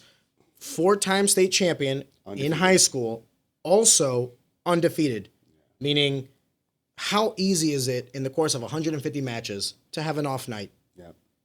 I think in the state of Missouri, men-wise, I'm going to butcher this number, but I want to say it's in the 30s. Since the inception of Misha, there's been 30-something men that have gone undefeated. No, that's 4-time state champions, but not undefeated. Correct me if I'm wrong. There's 3. I think it's 4 now. 4 now. Okay. So 4 men since the inception of Misha. Forgive me. I was thinking about 4-time state champions, not 4-time state champions also undefeated. There was 4 men. And then within the first 4 years or 5 years of female wrestling, in comes Faith Cole and she does it. Does it the first year. She was the first female to ever win a state championship because she was the lightest weight. And then she ended up being the first person to go 4-time undefeated, and got herself. That's hilarious that you add that. It's technically speaking, she was the first female state champion. She was at one. And here's what's funny that I told you that my daughter wrestled. My daughter got the first win ever for Lafayette girls wrestling because Faith. We were up against Northwest, and Faith wrestled for the boys because for the first 2 years of girls sanctioned wrestling, the girls were allowed to wrestle on the boys team if they could beat the boy for that spot. And so she wrestled. So we forfeited at the lowest weight for girls, and so my daughter technically got the first. She got the first W for Lafayette High School, and so that's fun. But yeah, but it was fun watching Faith, and I got really like I remember because I saw Faith yesterday, and you know, I was telling her I was just at the Olympic trials, and you know, I was photographing girls there that I'd seen her beat before, that I'd photographed her beating. Samara Chavez was a Isn't girl. that crazy? Yeah, so it's just, but she's had all kinds of injuries in college, you know, and so You want to know one variable that people don't or not value but underestimate, and that's luck. I always say it's like one of the variables in athletics is luck. Dude, Tony Ferguson stepped on a cord, tore his ACL. If you don't understand that luck plays a part in athletics, it's not even about what happens on the mat. It's about everything else that happens off the mat. You could have a Jordan Burroughs type athlete, leaves practice, gets hit by a car, now is paralyzed, and you have no idea the value or the possibilities that were lost from that accident. And I'm not trying to like harp on Faith, forgive me, but Faith is an example of like when athletes do achieve that pinnacle, when they do get to that high level, the best ones of them understand that there is a certain aspect of luck in all this, that they could have, gotten cancer, they could have gotten hit by a car. There's so many things that could have happened outside of their control, just the universe at play, that could have just completely destroyed all of their hopes and dreams. So the fact that you can get to that point, never stop saying your graces, never stop praying to whatever Right. God you have. yeah, There is a factor of luck in all of athletics. I think it was after Faith's sophomore year at Fargo, she won the 16 and under, and then she made it to the finals against Emily Shielson, who's now, she's Legit, yeah, as legit so, can get. so good. And so she made it to the finals for the 18U. So when she was a sophomore, that's how, but she's just been struggling with shoulders, just all kinds of it feels, some of them feel little, but those little ones add up, and and then she has to take time off to let herself heal, and she never didn't take any time off before she was 16, and she just was tearing through everybody. Some people can handle injuries and they bounce back, and it kind of sets a standard that like all athletes should. Then it's like, oh, I tore an ACL, I came back better. It's like, dude, that you are the exception, not the rule. It's so tough to be great that you need to admire those that are, because of all the hurdles that it came to get to that point. And one of the things I do dislike about casual fans or all these things, because I understand like there's a commercialization aspect in all things. I get that. You need the casual fan. However, one of the things I absolutely despise, and one of the things I try my hardest not to do, when someone loses, I tell them, better luck next time, brother. Get back to the drawing board, all these other things. And when someone wins, I give them the credit of winning. That was an excellent finish. Congratulations, all these other things. But we need to it goes back to the thing I was saying about Eric. It's like, it's so hard to get to that level. And wrestling and fighting, there's no tying. Someone has to win and someone has to lose. Does that make second place a piece of shit? No. They're the second best in the world. Or whatever. Yeah. To even the gentleman that you were discussing earlier wrestled 4 duels at Mizzou. Do you know how many wrestlers never? Okay, first of all, let's go up the ladder. How many high school wrestlers will never qualify for state? Right. How many of those that qualify for state will never medal? Or even win a match. Or even win a match. Or even win a match. You're right. How many of those qualifiers might medal? How many of them might win state? How many of them might go to a Division III school, NAIA, Division II, Division I? How many of them will be like NCAA All-Americans? How many of them will then go on to a possible Olympic trial? How many of them will make the Olympic team? How many of them will medal at the Olympics? When we see greatness, we need to do a better job of being objective and giving credit where credit is due. I hate how quickly, it's not even just wrestling. It's just fans in general of all sports. We are the first ones to just lob out bullshit, but we're the last ones to give credit where credit is due. And it's just, maybe I'm, sour milk here because I lost. Maybe. Dude, Jordan Burroughs got booed. That drove me crazy. The gentleman that booed him in the tunnel, I'm like, do you understand the body? This gentleman brought home medals for the country of the United States. If you boo him, I would go as far as to say you're un-American. How dare you? How fucking dare you? It was, you might not like the guy. You might hate him, but fucking respect his body of work. And it was hard. It was hard.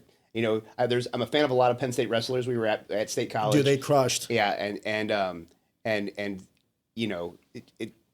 in the Jordan. It's almost like they have a great coach. If Jordan would have won, if he would have won the Olympic trials, he would have had to beat 4 Penn State wrestlers. So his pathway would have been beat 4 Penn State guys, and so whenever all younger than him, by the way. Yeah. So whenever he lost, and so everyone at State College was rooting against him anyway. Just because it's the home. Everybody else that he's wrestling is a hometown boy, and so he was at a disadvantage there. But it was still just. It felt so wrong for Jordan Burroughs, who is so good for the sport. He's so good on the mic now. Yeah. People should have clapped. Yeah. Hey, man, better luck if you try again. And if this is it, an applause for the body of work. What's funny is I might sound sensitive when I say this, but it's like, imagine you're let's bring it back to like outside of competition. Imagine you're a plumber and you've spent 20 years of your life in plumbing. One day you fuck up a toilet, what have you? Let's say it's not your best work. Let's say it's not even a toilet, a regular toilet. It's a golden toilet with golden pipes and the highest level of toilet there can be. And you just missed the mark a little bit. And now the family is booing you as you walk out of that house. It's the equivalent of it, man. It's like, I understand that there can only be number one, but I don't know. For me, I felt like I don't know if Jordan's done or not. He might only be done. He knows. But he might be done. But if he wrestle at the Olympic level, I hate to say it, another 4 years. It's rough. Well, and so for me, I'm curious, will he change to a non-Olympic weight, go win another Worlds this year? Because he won Worlds last year. I'm sure he's not done competing. We're right on I don't know. He may be done. He may be done because usually when wrestlers finish, they do finish at the end of a quad. And so since his goal was I'm gonna do one more run, and he stated that. Do you think he would ever transition outside of wrestling for any reason? You mean like to MMA or anything? So he had talked about it, but I think he was on the mic at the Olympics last Olympics, and he was amazing. He was. My son said it best. I'm like, Dad, I feel like he's as good at announcing as he is at wrestling. He's a very articulate and intelligent young man. Really great on the mic, and I'm just like, I don't know what he's going to do, but whatever he's going to do, it's going to be amazing. Be successful. And but it was one of those things that if he knew he was done right there. The fans cheated us all out of that special moment where the wrestler takes off his shoes. I know. But we as fans, even just being with the fans that were not showing proper respect, I just felt like we don't deserve that moment right now where he gets to take off his shoes to say, "Thank you, wrestling. I'm done," because it just wasn't the right time. It just the environment was just not right for him to take off his shoes and tell us he's done. Whether he knew, if he knows he's done, I don't know. But I would have loved to seen it when Jaden did it. I'm taking pictures and I'm like, oh my God, this, I'm emotional just taking, Dude, you're there for the end. Yeah. You're there for the end. Yeah, of just this great body of work. Missouri dude too. Being I'm a Mizzou wrestling fan. Also USA. A beautiful human being. Yeah. Anyone who's ever talked to Jaden will know he's just like the best of humanity. Yeah. He's just a humble, hardworking guy. Every interaction I ever had with him when I was in high school was just pleasant. He was just, I don't know how to explain it. He made the room better. It feels like everyone feels that way about him. And, he's one person that I'd be disappointed if I learned that he was, that he was some other, and I'm sure that we're all some other than our best, all of us are not as good as our best version of us. But at the same time, I feel like if I got to hang out with him all the time, I would just love him even more than I love him. You'd probably be a better person. Yeah. Guys like that are infectious. Yeah. He's just so special. I felt like, he got COVID a couple years ago, and I felt like his matches that I watched him wrestle. Did he get the vaccine? I don't know, but I felt like it never felt like he regained. He actually went on to win another title, but at the same time, he just looked like he was missing a step. And I don't know if that's true. I don't know if he feels that way or not. And I've never heard anybody else talking about it. It's key to point out that we are doing a lot of speculation here, based on true. like what we can visibly see ultimately, and I can tell you this as a competitor, no one knows other than them. Right, Not their right. coaches, not their family. Right. Only they truly know. But I mean, the output, I don't want to say speaks for itself. That's not what I want to say. But it is a variable in play when you're perceiving how someone could feel. Yeah. I cannot say enough praises to wrestling. I think it's the best sport. I think it's the best builder for good people in society outside of the military. And outside of waiting tables, to be honest with you, if you could do all three, if you could wrestle, wait tables, and you were like ex-military, I feel like you're just gonna be like the coolest guy. Yep. Out of all the sports that you've photographed, because you do some swimming, you do some a lot of wrestling. Forgive me, a lot of wrestling. Is it safe to say, and some fighting? Is it safe to say that wrestling is the one that's captured your heart? Absolutely. You know, when people ask me what's your favorite sport to shoot, I'm like, should we just talk about my second favorite sport? Because that's a difficult question. That might be a little harder to answer. But as far as, shooting wrestling, I love what wrestling did for is still doing for my sons. My older son who was planning on going to Mizzou. He was a state qualifier, district champ, didn't win any at state, but, fun wrestler to watch, great double leg, great cradle. When he was going to Mizzou, he's not a Mizzou caliber wrestler. He's a Mizzou wrestling manager right now, Bro. and it's so fun. It's so fun. Do you know how many wrestlers will not be Mizzou caliber wrestlers? Right. But I'm not a Mizzou caliber wrestler. Yeah, right. But it's still one of those things that, like, it's funny because I'm just proud of him for keeping wrestling in his life, and and just supporting wrestling in whatever little way. And he's one that loves talking wrestling with me. He calls me like, Did you see that? David Taylor? Because we're still thinking like Aaron Brooks and Zahid Valencia came down to a singlet pull call.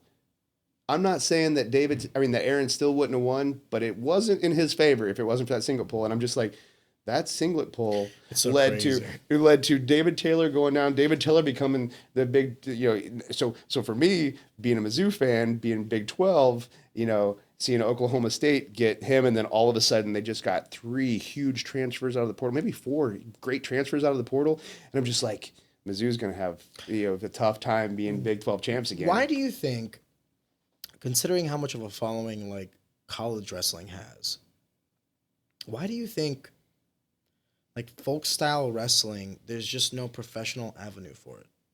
Outside of one-offs, right? Like you have the occasional, like the Ben Askren versus Jordan Burroughs match, right? Well, and that was even freestyle. Yeah, that was a freestyle. Freestyle, match. forgive me, not even folk style, forgive me. Right. But I'm talking about like just in general, like why is wrestling not a professional sport? Why do wrestlers have to go to MMA?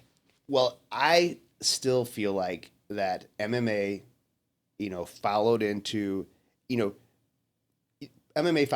a great boxing format, where they set up a card. Point system. And adopted a lot of the rules from boxing to make it more of a sport, less of a spectacle. Right, but wrestling, it just feels like, it feels like there's got to be a tournament, and tournaments are just hard to follow. I'm a guy who loves wrestling and is huge fans of all these guys out there, and I still have trouble, following some flow wrestling tournaments, and I'm just like, oh crap, I just missed this. I went over to Matt 2, and I just missed Matt 1. Well, that's because they're also trying to cram it into like a week. Like, what if they did a season out of it? Well, and I think that I would be very curious to see if the NCAA would do dual championships, where then it's a team event, because duels are an hour and a half long, and they're a lot of fun to watch, and they're exciting, and even your losses, the way you lose, helps your team, and so I feel like I would love to see.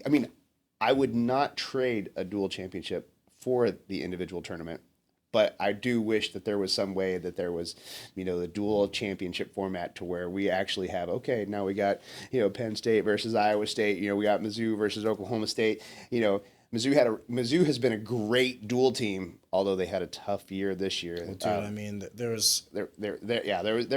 That's not at the expense of Mizzou. It is at the promotion of the competition. Like Penn State this year was insane. Right. Insane. But as far as it was Penn State and everybody else. Right. And that's still the talk. Even with Oklahoma State getting these great transfers and getting David Taylor, and curious about what David Taylor can do as a coach. There's still that still takes time. Right. Because he's gonna have to go out there and find the new freshman, and you might see like 1 to 2 years before you start seeing the fruits of that labor kind of start to bear fruit. Well, and I can only imagine too if he would have if this would have happened a week or two earlier, the transfer portal would have still been open Yeah. because the portal closed. That's a good point. And because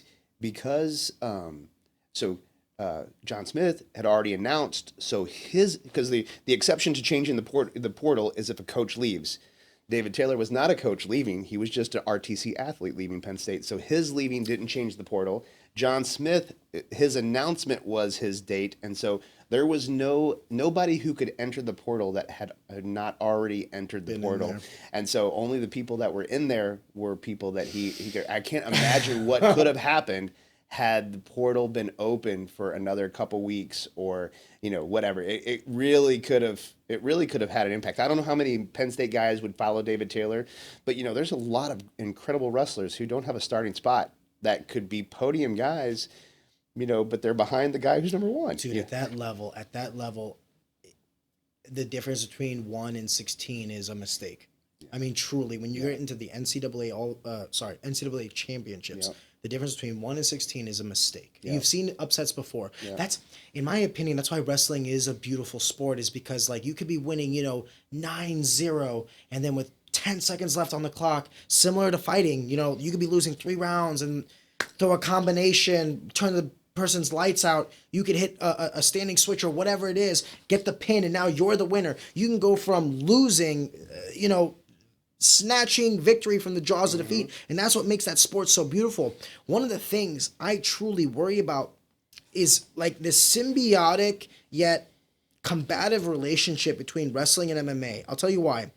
There's a lot of people that now will get into wrestling that previously would not have gone into wrestling because of MMA, because they see that wrestling, in my opinion, come at me guys, wrestling is the strongest martial art that has ever existed over jiu-jitsu, because I've seen wrestlers come in and manhandle jiu-jitsu guys. They can't finish them, but the jiu-jitsu guys can't finish them either. Now, the perfect dichotomy is like a blue belt NCAA All-American. Don't fuck with that guy. You know what I mean?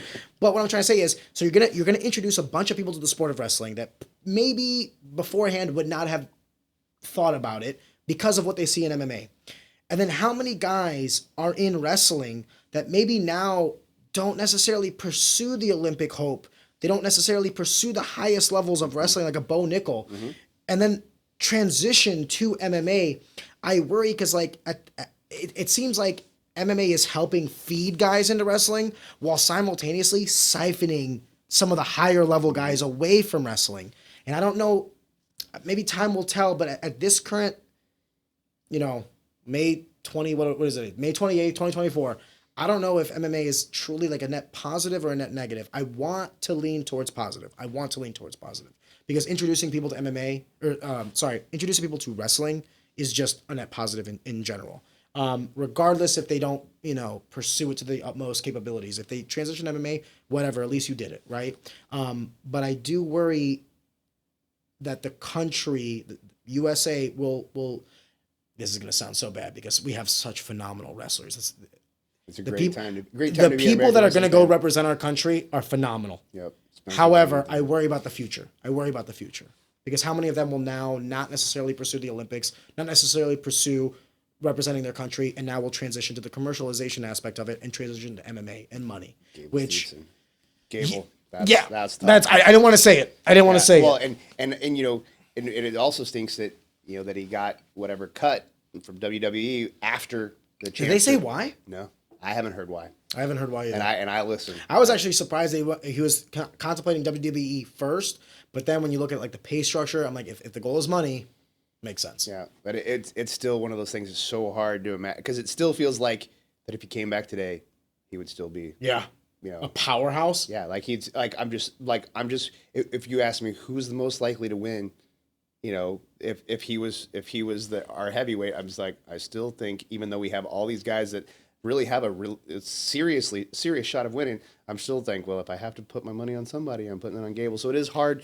It's hard to see, and he knows that he's such an explosive heavyweight. So explosive. He wrestles like a 125. Yes, which is insane, because then you think about how big and strong he is, and you're like, Jesus Christ. Yeah. When I photographed him against Wyatt Hendrickson at the U.S. Open a couple years ago, and maybe it was just last year.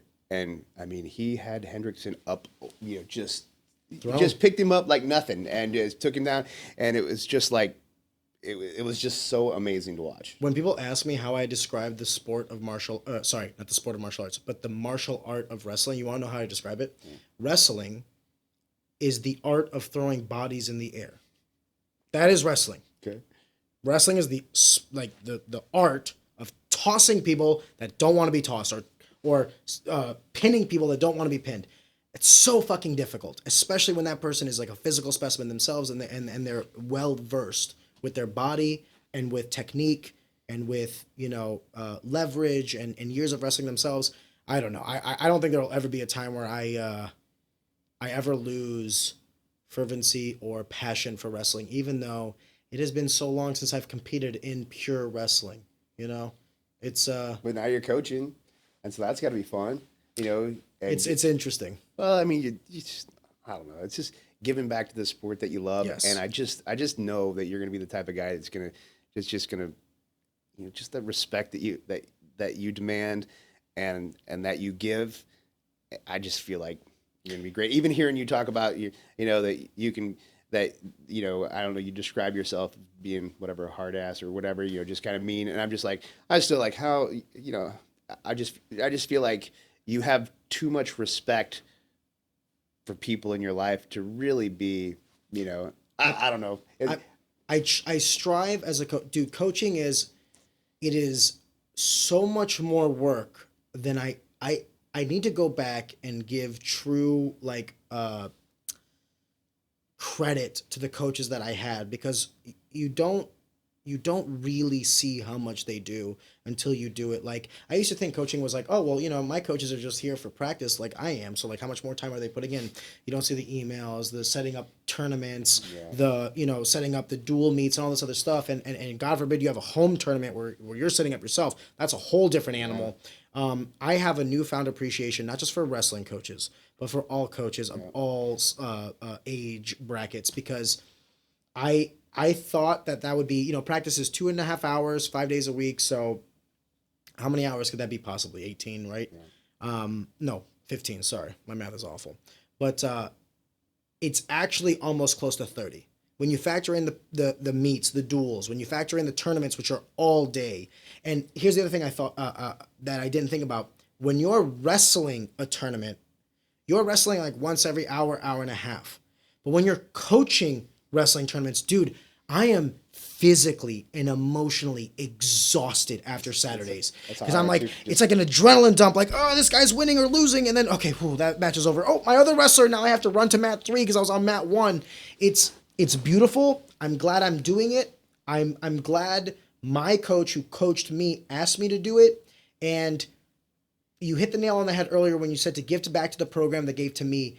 Wrestling is one of the 3 big pillars that make me Erion Sourced, the gentleman that I strive to be. Which is a cool last name, by the way. Thank you. That's a cool name. Thank you. I didn't like it growing up. But the fact that I have the honor, truly the honor, for someone else to look at my skill set, to look at how I, handle myself and say, hey, we would want you to be a role model and to teach the next generation. I don't think enough people kind of give the coaching position enough reverence, and not just the coaching position, but the officials, the gentlemen that you don't, or the gentlemen and ladies that you don't see that are running events. Like, if you go to a state wrestling tournament, you don't understand literally the army that is necessary for running information, getting people in position, all these other things.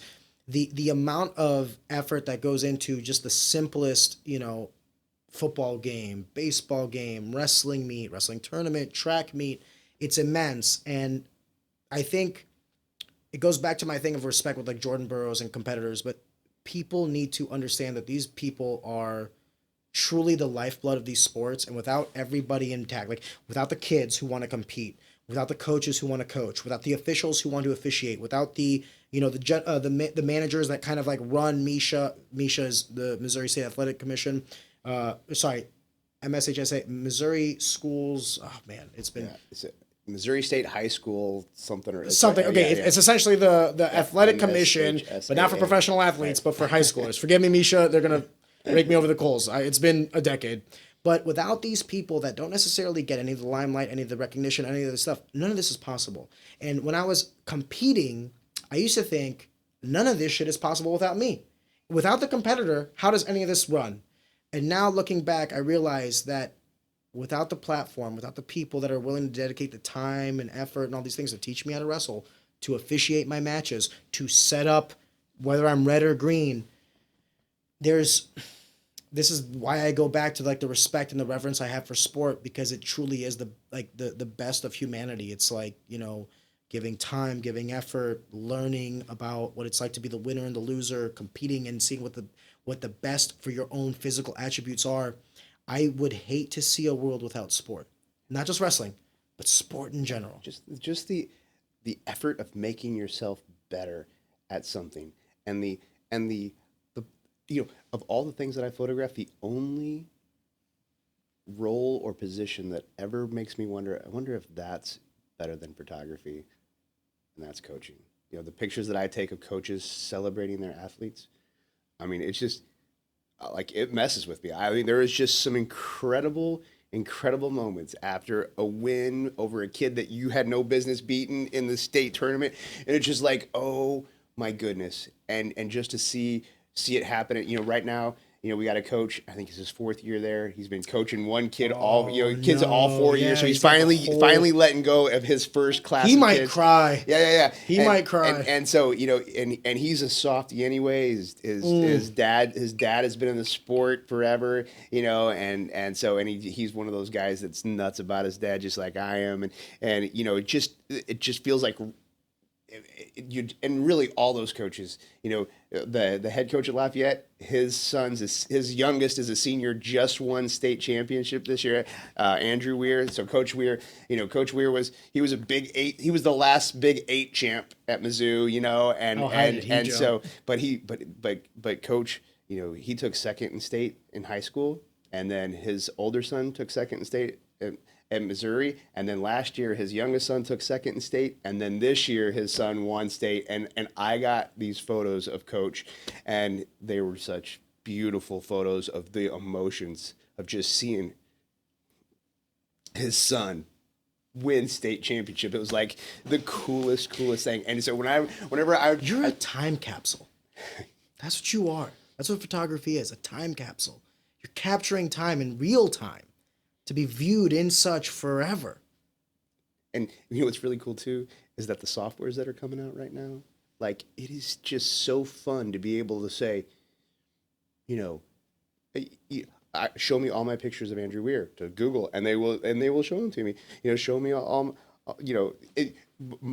I was shooting, David Mirikitani does these events where, it's like border brawl or all metro duels where the Illinois seniors versus Missouri seniors.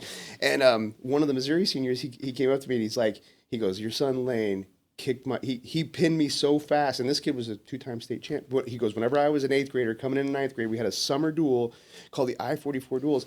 And he's like, and your son cradled me in like a minute and pinned me. And I'm like, you're not going to believe this. His name was Gavin Alexander. And this kid, and I'm like, because one of my son's favorite conversations is, who's the best wrestler you ever beat? Not when you beat them, but who went on to be incredible. The best guy. Who is the best? And my son did not remember. And I'm like, dude, you don't even know.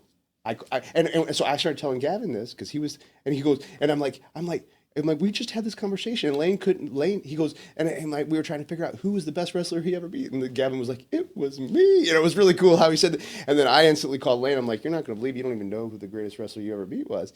And he's like, well, yes, I do. And so I'm like, it's Gavin. He's like, no, he didn't. And all I did was go on Google, and so I knew where the tournament was. It was Rockwood Summit High School. And I just Googled, all my photos. I just Googled Rockwood Summit High School, and I saw the video, and I forwarded it to him, and he was like, oh my God. So it's going to be so cool, in the future, watching what photos can do. And it's just going to get more and more special, that you can just voice what you want to see of photos that you were taking, photos that were taken of you or your kids, or that cute little white dog that shows up on your Instagram every now and then, and which makes me think you're also a big softie. But, it is just so neat what the software is going to do. And like, I don't want to delete any of my photos.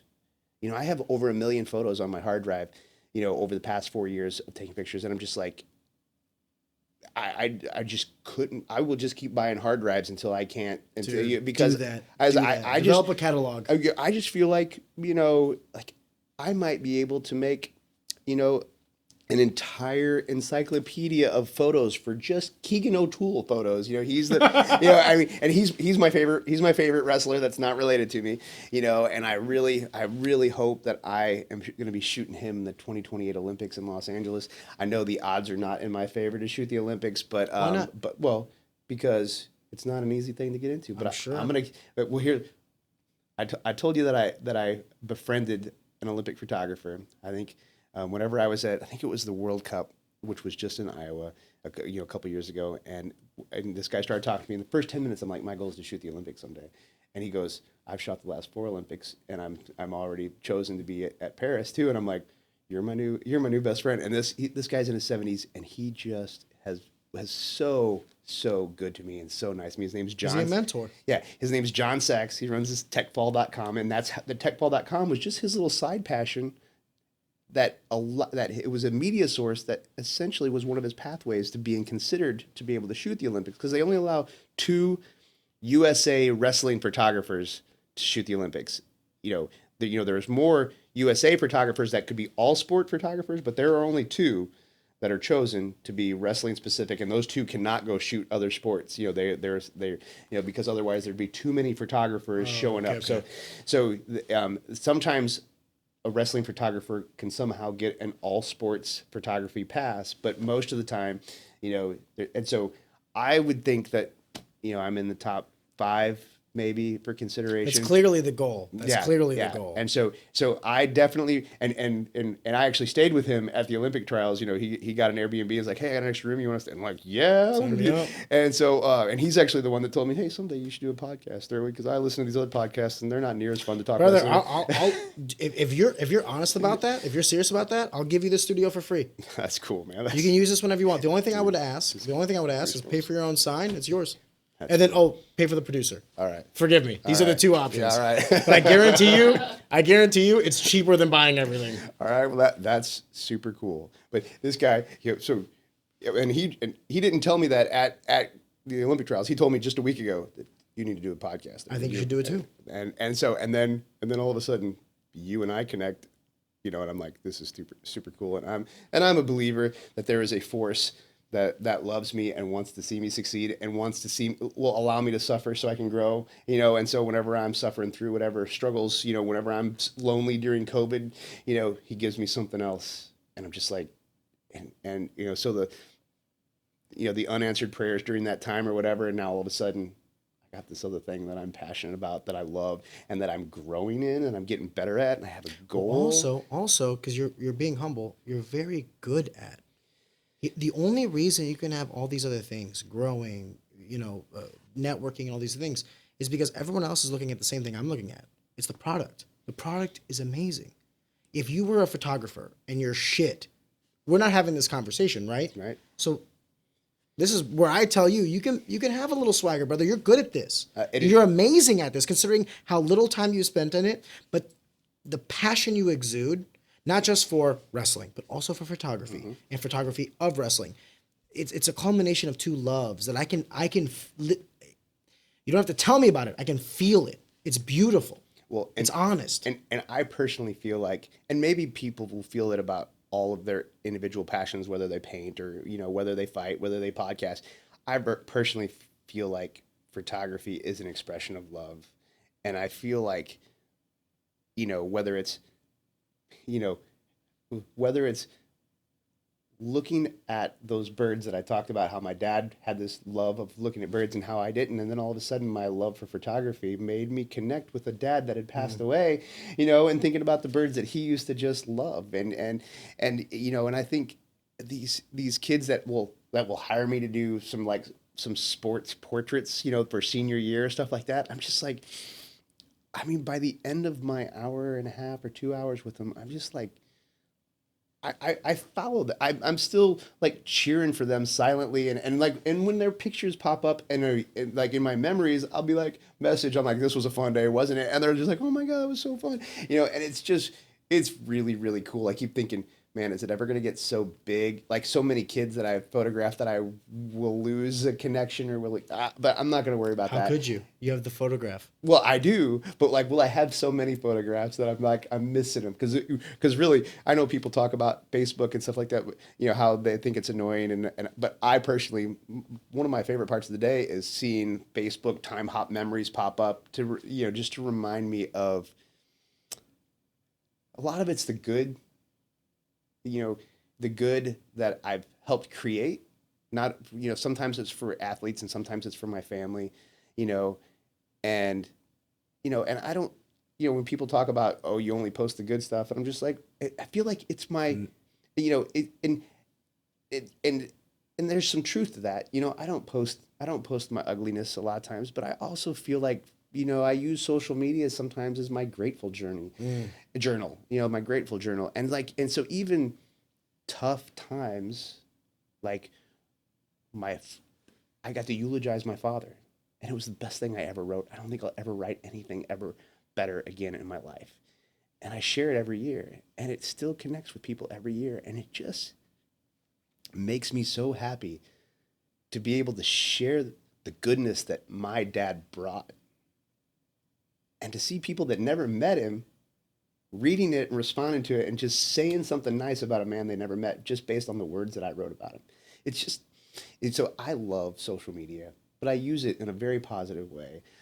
I completely avoid anything that's ugly. So social media algorithm doesn't think I want to see anything political ever. And so that's great. I hear people like, did you see so-and-so's post? I'm like, no, I didn't. Oh, they don't want me to see it because I scroll right by any of that stuff. And so then I wish I was like you. Yeah, I get lost in the sauce. Yeah, the algorithm has figured me out as far as I have a lot of joy. I even, and my heart breaks for some of the things that I see my people that I would have lost connections with. I still love it. It does interfere with the actual connections. Like I do feel like I might connect less in some areas of my life because I feel like, oh, these people know that I'd be there for them if they needed me, but if I didn't have social media, well, then I would have to make an effort to be there for them so that they would know that I would be there for them if they needed me. Where, it's so I do feel like that I have to be more intentional, but I am in a very interesting phase of my life where I have a job and a side hustle / passion that pretty much takes up the same number of hours as my real job. And, and I'm loving it. And I do know that I'm sacrificing a little bit. Like I just haven't played guitar with my brother Tom, in a while and stuff like that. And so, but I feel like that this purpose, I feel like I have a purpose and that I have a mission and I love getting better. And I love sharing my story. This was fun. Like just the option to share my story because I really love my story. And my biggest fear was like, I love my story. I hope I tell it in a way that people will connect and also love my story too. And, and so that was the thought that I was thinking on my way here. It's just like, I hope that this story about myself that I love, I convey in a way that other people will love it to some degree too. But yeah. And so when I am taking pictures, I feel like I'm loving people well. And then when I share it on social media, I only want to lift people up on social media.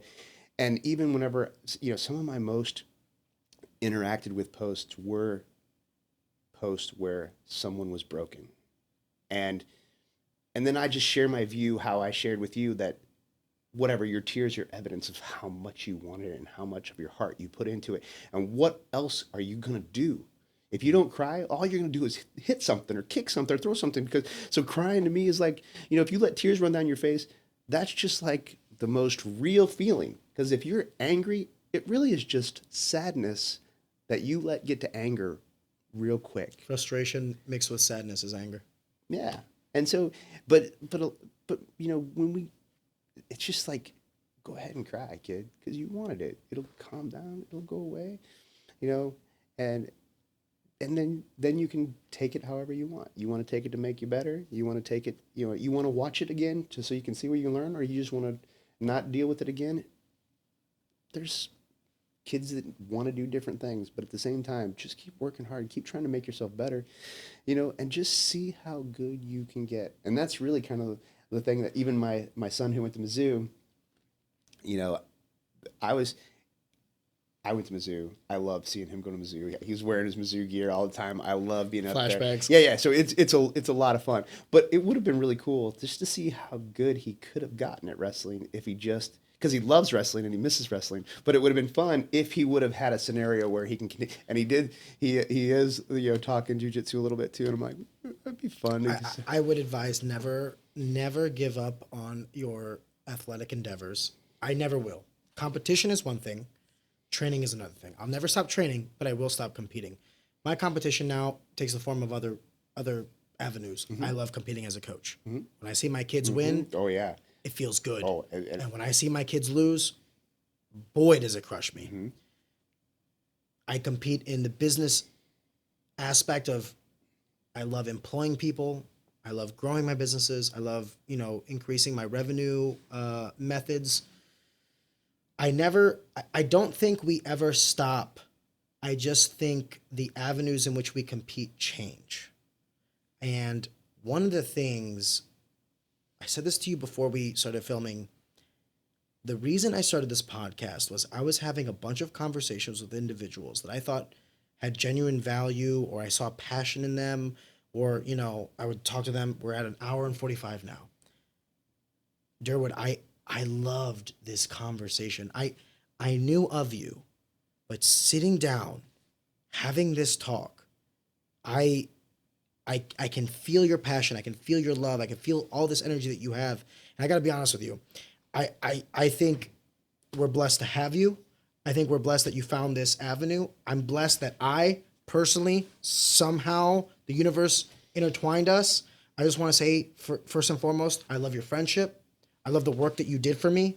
But I love who you are, man. You're good people. And I'm so glad that you wanted to be on this podcast. I'm so glad we did this.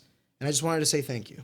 That's cool. That's really cool. I know that I was checking out some of your podcasts today and there was a guy either 2 or 3 podcasts ago, and he was just like, Erion, you're my kind of people. And I totally, you know, I felt that way, even with your little Instagram and the time behind the scenes with you, and, you know, and I know you're going to be a great dad. I mean, I'm sure you are a great dad, but I mean, just, you know, I'm sure that if I was near you, I would just enjoy watching you go through fatherhood, and then now coaching. You know, I know that I would enjoy watching you be a coach, you know, and so it's, whenever that guy said that, even before this conversation, I'm like, I totally see Erion as my kind of guy. But this conversation just reaffirmed, you know, everything that I believed that I kind of knew about you anyway. So I definitely think it's super cool that you had me. I think it's so crazy cool, just the order of things that happened in the last 8 days, as far as, you know, my mentor saying you should do a podcast, and then seeing that MMA fighter saying,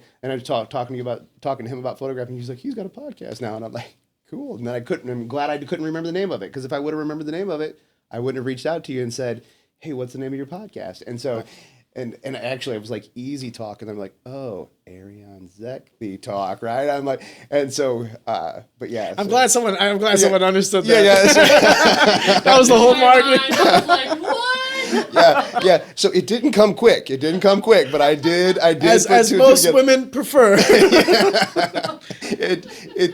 I did figure it out.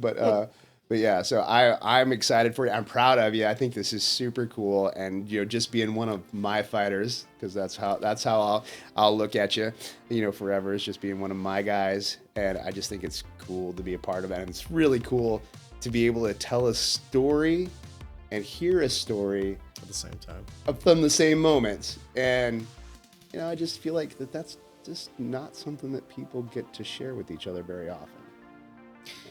Durwood, whenever you want to come back on, the door is always open. If you ever want to use the studio, my welcome mat is always laid out, man. Thank you so much for being on this podcast. It was a great time.